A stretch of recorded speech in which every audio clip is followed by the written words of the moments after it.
Welcome back everyone. Welcome to civil services study. ये practice set number 220 है। ये test series UPPSC PCS के लिए चल रही है। इसमें हम 11th क्लास की सोशल साइंस की एनसीईआरटी के इंपॉर्टेंट टॉपिक को कवर कर रहे हैं। अगला जो टॉपिक है वो है संविधान एक जीवंत दस्तावेज। बाकी इस टेस्ट सीरीज की प्लेलिस्ट बना रखी है, वहाँ पर आप टेस्ट नंबर 1 से लेकर जो भी नया टेस्ट आएगा वहाँ तक पहुँच सकते हैं। ये सीरीज इंपॉर्टेंट है दूसरे स्टेट के पीसीएस के लिए भी, क्योंकि जीएस सबकी सेम रहती है।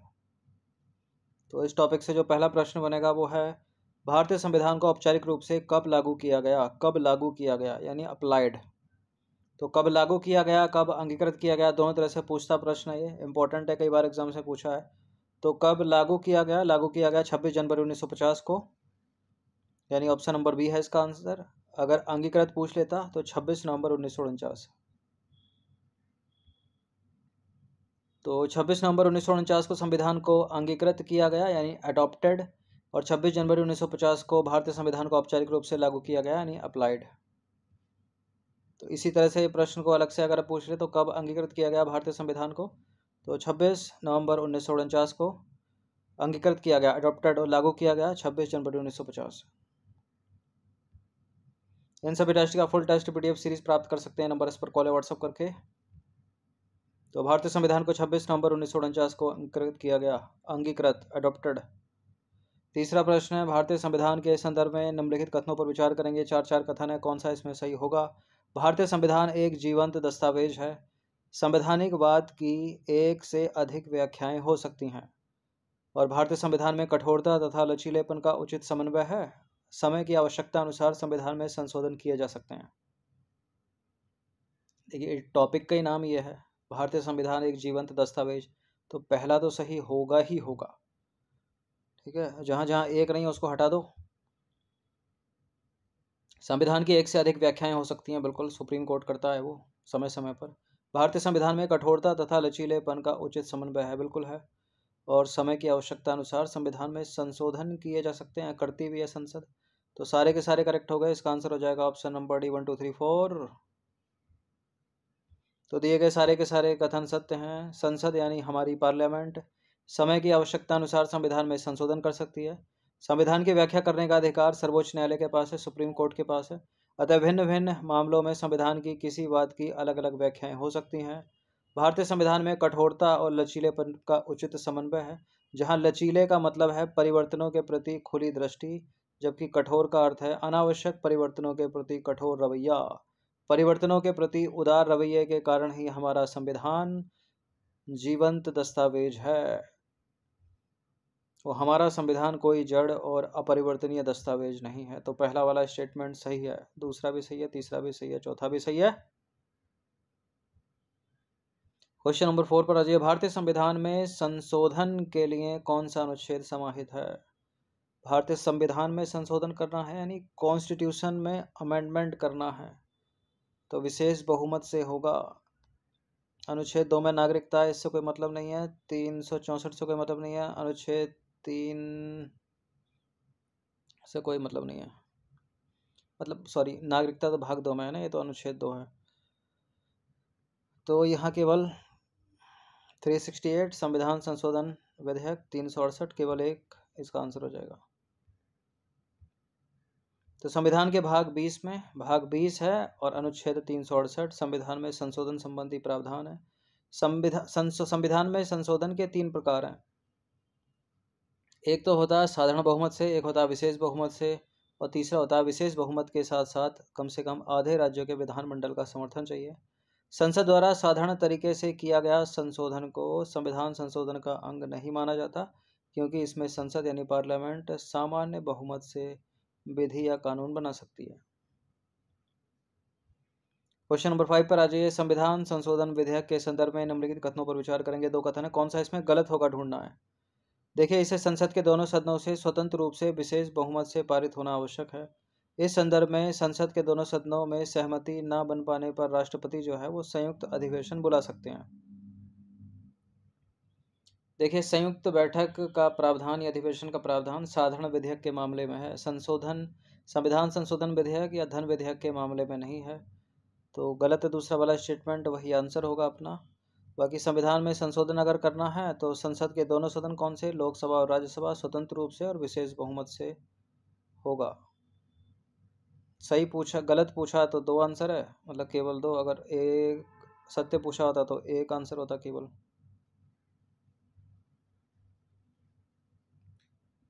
तो संविधान संशोधन विधेयक संसद के दोनों सदनों में विशेष बहुमत द्वारा सदन की कुल सदस्य संख्या का बहुमत और सदन में उपस्थित और मत देने वाले सदस्यों के 2/3 बहुमत द्वारा पारित होना आवश्यक है। तो पहला वाला सही है। दूसरा वाला गलत है, क्योंकि संविधान के अनुच्छेद 108 के तहत राष्ट्रपति दोनों सदनों के बीच गतिरोध होने पर संयुक्त बैठक बुला सकते हैं, किंतु संविधान संशोधन में संयुक्त बैठक का कोई प्रावधान नहीं है, न धन विधेयक में न संविधान संशोधन विधेयक में, केवल साधारण विधेयक में ही। क्वेश्चन नंबर 6 पर आ जाइए। निम्नलिखित कथनों पर विचार कीजिए और सत्य कथन को छांटिए। संविधान संशोधन में संसद के अलावा किसी अन्य निकाय या संविधान आयोग की कोई भूमिका नहीं होती। बिल्कुल, संविधान में संशोधन तो केवल संसद ही करेगी। लोकसभा, राज्यसभा, इन दोनों में सहमति हो गई तो राष्ट्रपति मोहर लगा देंगे। सही है पहला स्टेटमेंट। संविधान संशोधन विधेयक को राष्ट्रपति के अनुमोदन के लिए भेजा जाता है और इस मामले में राष्ट्रपति पुनर्विचार करने के लिए नहीं कह सकता।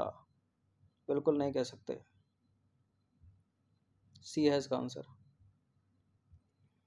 तो दोनों के दोनों सत्य हैं। संविधान में संशोधन केवल संसद द्वारा किया जा सकता है। जब संविधान संशोधन विधेयक को राष्ट्रपति के समक्ष अनुमति के लिए भेजा जाता है तो राष्ट्रपति को अनुमति देना अनिवार्य है। यही साधारण विधेयक होता तो अनुमति रोक लेते, पुनर्विचार के लिए लौटा देते। अनुमति देना क्यों आवश्यक है? क्योंकि पूर्व सहमति ही ऑलरेडी ले ली जाती है। फिर तो पूर्व सहमति उन्होंने पहले यहाँ कह दिया है, उसके बाद तो अनुमति देनी पड़ेगी। धन विधेयक के मामले में पूर्व स्वीकृति है और संविधान संशोधन विधेयक के मामले में भी। क्वेश्चन नंबर 7 पर आ जाइए। संविधान में राज्यों को प्राप्त शक्तियों के संदर्भ में निम्नलिखित कथनों में से कौन से कथन सत्य हैं? वो भी राज्य सूची के विषय में पूछ रहा है। देखिए, भारतीय संविधान की जो 8वीं अनुसूची है उसमें कितनी सूचियां? 3 सूची। संघ सूची, राज्य सूची और संवर्ती सूची। संघ सूची या केंद्र सूची पर केंद्र सरकार कानून बनाएगी, राज्य सूची पर राज्य की सरकार कानून बनाएगी, और जो तीसरी है संवर्ती, उस पर केंद्र और राज्य दोनों कानून बना सकते हैं। तो पहला प्रश्न है, संघीय संरचना में राज्यों की शक्तियां केंद्र सरकार की दया पर निर्भर करती हैं। गलत, उसके पास अपनी अलग पावर है राज्य सूची के विषय में। जब तक आधे राज्यों की विधान पालिकाएं इस संदर्भ के किसी संविधान संशोधन विधेयक को पारित नहीं कर देती, तब तक वह संशोधन प्रभावी नहीं माना जाएगा। बिल्कुल सही है राज्य सूची के विषय में। इस संबंध में संशोधन के लिए केवल आधे राज्यों के अनुमोदन और राज्य विधान पालिकाओं के साधारण बहुमत की आवश्यकता होती है। ये भी ठीक है। तो दूसरा और तीसरा वाला सही है। जहाँ जहाँ एक है उससे एलिमिनेट वैसे ही हो जाता पूरा का पूरा, केवल 2 और 3। तो दिए गए कथनों में केवल 2 और 3 जो हैं वो सत्य हैं। पहला असत्य है, संघीय संरचना में राज्यों की शक्तियाँ केंद्र सरकार की दया पर निर्भर नहीं हैं। संविधान में केंद्र सूची, राज्य सूची और संवर्ती सूची के माध्यम से केंद्र व राज्यों के दायित्वों को अलग कर दिया गया है। केंद्र सूची पर केंद्र सरकार कानून बनाए, राज्य सूची पर राज्य की सरकार कानून बनाए, संवर्ती सूची पर केंद्र सरकार भी कानून बनाएगी, राज्य की सरकारें भी कानून बनाएंगी। क्वेश्चन नंबर 8 पर आ जाइए। इंपॉर्टेंट है संविधान का 42वां संविधान संशोधन। इसको मिनी कॉन्स्टिट्यूशन भी बोलते हैं। बहुत प्रश्न इससे बनते हैं एग्जाम्स में। तो 42वें संविधान संशोधन के द्वारा क्या क्या शामिल किया गया, परिवर्तित किया गया? इसके द्वारा लोकसभा की अवधि को 5 वर्ष से बढ़ाकर 6 वर्ष कर दिया गया था, लिखा था। इसके द्वारा मूल कर्तव्यों को शामिल किया गया था। इसके द्वारा संविधान की प्रस्तावना में परिवर्तन किया गया और इसके द्वारा 7वीं अनुसूची में परिवर्तन किए गए। 7वीं अनुसूची में 3 सूचियाँ, संघ सूची, राज्य सूची, संवर्ती सूची। तो बहुत कुछ है 42वें संविधान संशोधन से संबंधित, अलग अलग बार एग्जाम्स में पूछा जाता है। तो 42वें संविधान संशोधन के द्वारा लोकसभा की जो अवधि है वो 5 वर्ष से बढ़ाकर 6 वर्ष कर दी गई थी। बिल्कुल ठीक है ये बात। बाद में फिर घटा दी गई। मूल कर्तव्यों को शामिल किया गया, ठीक है। संविधान की प्रस्तावना में संशोधन किया गया, ये भी ठीक है। ठीक है। पंथ निरपेक्ष, अखंडता और समाजवादी, वो 3 शब्द जोड़े गए, कई बार एग्जाम्स में पूछे गए। इसके द्वारा 7वीं अनुसूची में परिवर्तन किए गए। सब कुछ किया गया है 42वें संविधान संशोधन के द्वारा। तो इसका आंसर हो जाएगा ऑप्शन नंबर डी, उपरोक्त सभी। तो संविधान में 42वें संशोधन के द्वारा संविधान क्या है? संविधान में 42वें संशोधन के द्वारा संविधान में शामिल किया गया।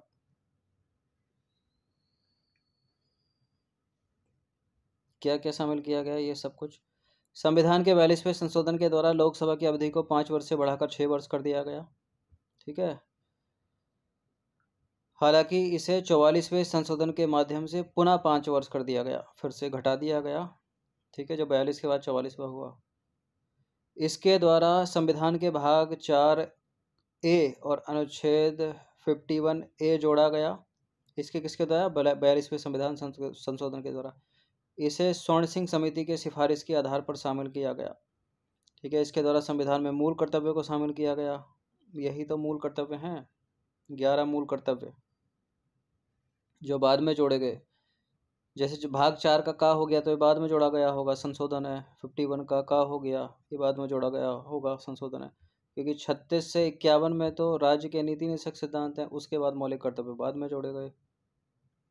42वें संविधान संशोधन के द्वारा संविधान की प्रस्तावना में समाजवादी, पंथ निरपेक्ष, अखंडता 3 शब्दों को जोड़ा गया।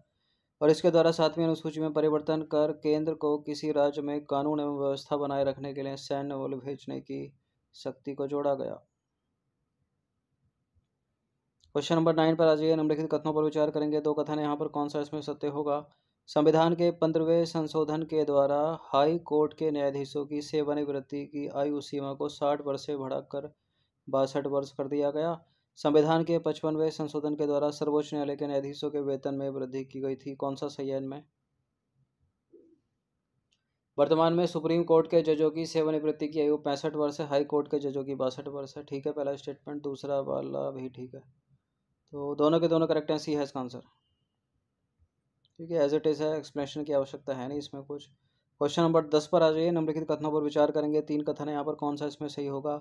संविधान की समीक्षा करने के लिए श्री वेंकट चलैया की अध्यक्षता में एक आयोग की नियुक्ति की गई। चलैया आयोग का उद्देश्य संविधान के कामकाज की समीक्षा करना था।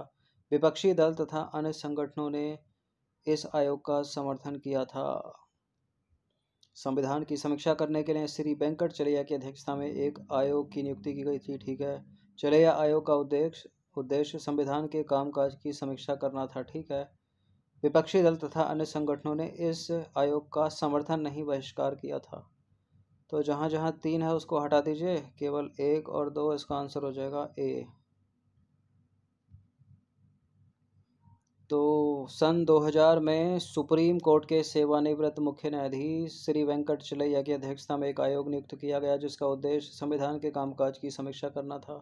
तो पहला दूसरा हो गया करेक्ट, तीसरा वाला गलत है, क्योंकि विपक्षी दलों तथा अन्य संगठनों ने इस आयोग का बहिष्कार किया। इसने अपनी रिपोर्ट जो सौंपी वो वर्ष 2002 में सौंपी, 2 साल में। तो संविधान एक जीवंत दस्तावेज, ये टॉपिक हो गया है कवर। इस टॉपिक से निकलते हैं ये 10 प्रश्न, इनकी प्रैक्टिस 1 से 2 बार कर लीजिएगा। इन सभी टेस्ट की फुल टेस्ट PDF चाहिए आपको तो पेड टेलीग्राम ग्रुप आपको ज्वाइन करना होगा। बाकी सब्सक्राइब रखेगा सिविल सर्विसेज स्टडी चैनल को। सीरीज़ बड़ी इंपॉर्टेंट है, ये हर स्टेट के PCS में काम करेगी, UPSC सिविल सेवा तक। धन्यवाद।